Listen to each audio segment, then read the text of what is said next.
അതിൽ ചിലർ അത് ഗവൺമെൻറ്റിൻ്റെ ഒത്തുകളിയാണെന്ന് വരെ പറയാൻ തയ്യാറായിട്ടുണ്ടല്ലോ. അതൊക്കെ നമ്മുടെ സമൂഹത്തിൽ എല്ലാവരും വിലയിരുത്തപ്പെടുന്ന കാര്യമാണ്. പോലീസ് ഫലപ്രദമായ നടപടികളാണ് ആ കാര്യത്തിൽ സ്വീകരിച്ചു വരുന്നത്. പക്ഷേ പോലീസിൻ്റെ കണ്ണു വെട്ടിച്ച് ഈ പറയുന്ന പ്രതിക്ക് സംരക്ഷണം ഒരുക്കുന്നതിനുള്ള നടപടികളാണ് ചിലർ സ്വീകരിച്ചിട്ടുള്ളത്. അതിനകത്ത് പോയ സ്ഥലങ്ങളെ പറ്റിയൊക്കെ ഇപ്പോൾ ചില അഭ്യൂഹങ്ങൾ പരക്കുന്നുണ്ട്. അത് ബോധപൂർവം സംരക്ഷിക്കുന്നതിനുള്ള നടപടി എടുത്തു എന്നാണ് സംശയിക്കേണ്ടത്. അപ്പോൾ ഇനിയെങ്കിലും അത്തരം സംരക്ഷണങ്ങൾ ഒരുക്കാതിരിക്കുക. പോലീസ് ഫലപ്രദമായി തന്നെ പ്രവർത്തിച്ച് ആളെ കണ്ടെത്തുമെന്ന് തന്നെയാണ് പ്രതീക്ഷിക്കുന്നത്. അല്ലേ, പിടിയിലാവുമെന്ന് വെച്ചാൽ പിടിയിലാവേണ്ടതല്ലേ. പിടിയിലാവുന്നതിന് ആരും എതിരല്ലാലോ. അതിന് പോലീസ് ശ്രമിച്ചുകൊണ്ടിരിക്കുകയല്ലേ. ഈ MLA-മാരായിട്ടുള്ള ചിലർ ഇപ്പോൾ കോൺഗ്രസ് പാർട്ടിയിലുള്ളവർ അവർ ചിലർ ജയിലിലടക്കം കിടന്നിനല്ലോ. ആ ജയിലിൽ കിടന്നവരെ പാർട്ടിയിൽ നിന്ന് പുറത്താക്കിനോ അവർ?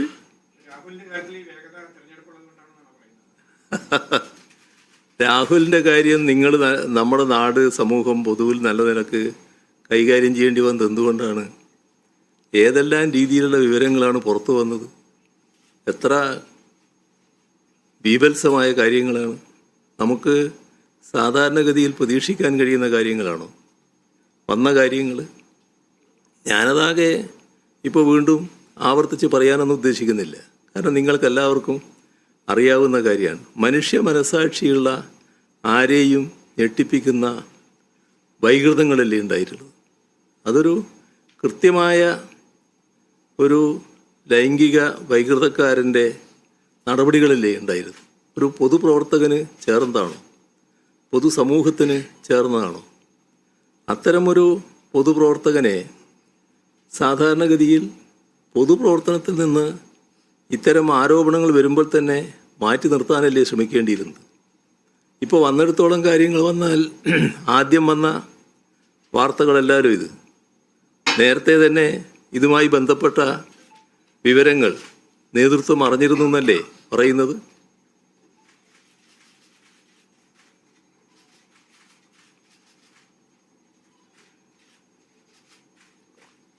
അങ്ങനെ നേതൃത്വം അറിഞ്ഞു കഴിഞ്ഞതിന് ശേഷം ഈ ഭാവിയിലെ നിക്ഷേപം എന്ന് വിശേഷിപ്പിച്ചുകൊണ്ട് അവതരിപ്പിക്കുകയായിരുന്നു വേണ്ടിയിരുന്നത്.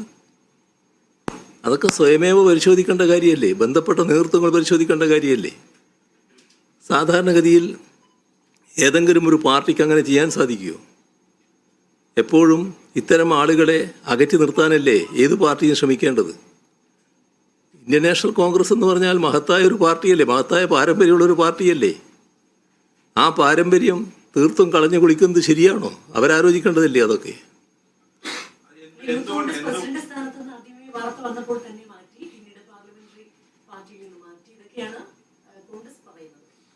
അല്ല, ഇതൊക്കെയാണല്ലോ ഞാനും പറഞ്ഞത്. അതിന് ശേഷമുള്ളതാണല്ലോ ഞാനും പറഞ്ഞത്.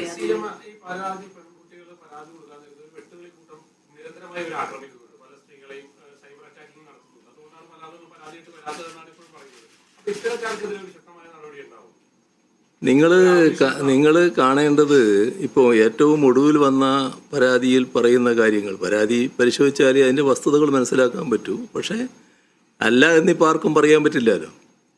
കാരണം ഒരാൾ എത്തിച്ചു കൊടുക്കുകയാണെന്നാണല്ലോ. എന്താ അതിന് പറയുക സാധാരണ മലയാളത്തിൽ? ഞാനിപ്പോൾ പറയുന്നില്ല കേട്ടോ, നിങ്ങൾക്ക് എല്ലാവർക്കും അറിയാമല്ലോ. നിങ്ങളെല്ലാവരും നല്ല ശൈലിയിൽ എഴുതുന്നവരും പറയുന്നവരുമാണല്ലോ. അങ്ങനെയൊരു ഒരു ഒരു അധപ്പതനം എങ്ങനെയാണ് ഒരു പാർട്ടിയിൽപ്പെട്ട ആളുകൾക്ക് സംഭവിക്കുന്നത്? അതാണോ സാധാരണ രാഷ്ട്രീയ പ്രവർത്തനം എന്ന് പറയുന്നത്? ആളെ ഇങ്ങനെ എത്തിച്ചു കൊടുക്കലാണോ രാഷ്ട്രീയ പ്രവർത്തനത്തിൻ്റെ ഭാഗമായിട്ട് ചെയ്യേണ്ടത്? ഒരാൾ ആഫീസും പൂട്ടി സ്ഥലം വിട്ടു എന്ന് പറഞ്ഞില്ലേ ഇതിൻ്റെ ഭാഗമായിട്ട്? അങ്ങനെയുള്ള കാര്യങ്ങളല്ലേ ഇവിടെ സംഭവിച്ചിട്ടുള്ളത്. പിന്നെ എന്തിനാണ് ഈ നിങ്ങൾ പറഞ്ഞ വെട്ടുകിളികൾ രംഗത്ത് വരുന്നത്? ഇയാളെ തൊട്ട് ആരും പറയാൻ പാടില്ല. അങ്ങനെ പറയുമ്പോൾ, അങ്ങനെ പറയാൻ തയ്യാറായാൽ ആ പറയുന്നവർക്കെതിരെയുള്ള ഭയങ്കര അസഭ്യവർഷം, എന്തെല്ലാം ആക്ഷേപങ്ങൾ, ഏതെല്ലാം തരത്തിലുള്ള അവഹേളിക്കലുകൾ. നിങ്ങൾ ചില ആളുകളെ നിങ്ങളെന്ന് പറഞ്ഞാൽ ഇവിടെ എറണാകുളത്തുള്ളവരല്ല, ഒരു ചിലയിടത്തുണ്ടായല്ലോ മാധ്യമ പ്രവർത്തകർ ചില കോൺഗ്രസ് നേതാക്കളെ കാണുമ്പോൾ, കോൺഗ്രസ് നേതാക്കളോട് ചോദ്യങ്ങൾ ചോദിക്കുമ്പോൾ ഇതുമായി ബന്ധപ്പെട്ട് ചോദ്യം വന്നപ്പോൾ എന്താ കണ്ട ബഹളം? ഇതൊക്കെ സാധാരണ സംഭവിക്കുന്നൊരു കാര്യമാണോ? ഏതെങ്കിലും പാർട്ടിയിൽ സംഭവിക്കും ഇങ്ങനെ?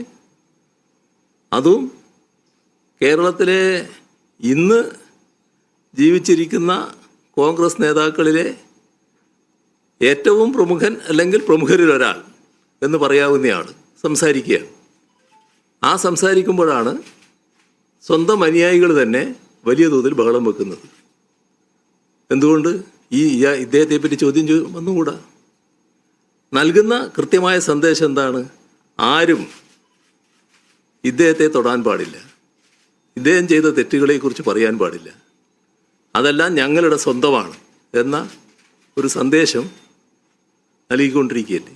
ഇത്തരത്തിൽ ഒരു സംരക്ഷണ വലയം എന്തിനാണ് ഒരുക്കാൻ തയ്യാറായത്? അതും നമ്മൾ ആലോചിക്കേണ്ടതല്ലേ.